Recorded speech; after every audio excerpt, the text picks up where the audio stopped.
posachedwa Mbuye adzayankha mapemphero athu azikunditsikuwa kodi Mbuye adzayankha misonzi usiku ndi usanaso kodi Mbuye adzayankha mapemphero athu azikunditsikuwa kodi Mbuye adzayankha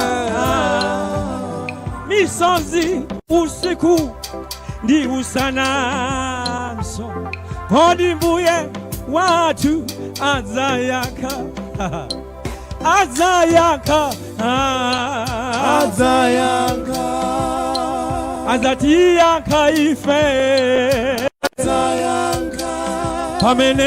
pamene mwatopa ndi kudikirira yankho ndi pamene Mbuye adzayankha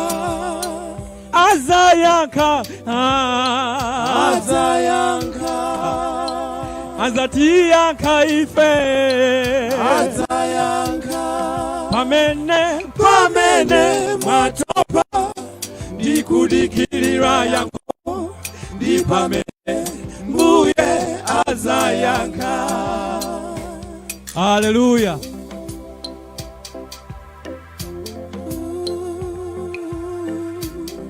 Mbuye adzayankha ndi kudikirira yankho posachedwa Mbuye adzayankha musakayike ndi kusocheresedwanso upoti Mbuye adzayankha veserani kuja mupitako pasinganga bwererani zanga sono Mbuye adzayankha veserani musakayike ndi kusocheresedwanso upoti Mbuye adzayankha kuja mupitako makaino azimayi bwererani zanga sono Mbuye adzayankha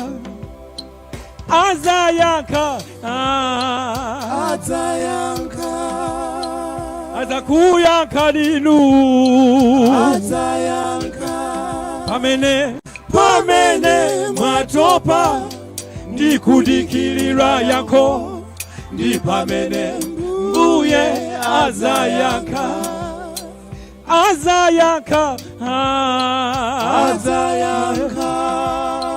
adzakuyankha linu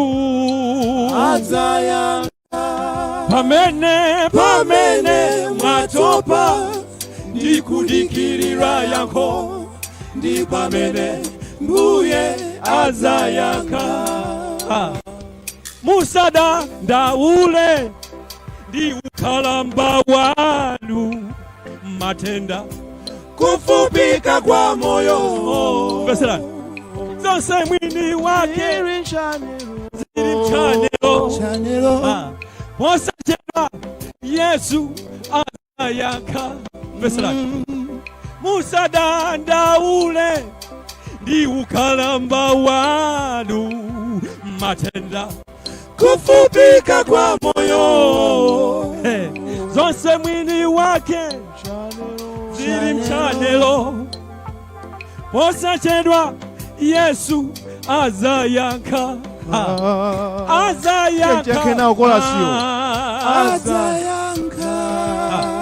adzakuyankha linu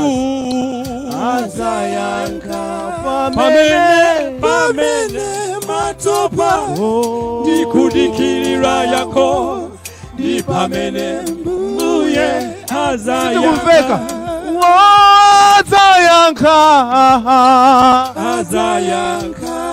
Mbuye adzayankha ine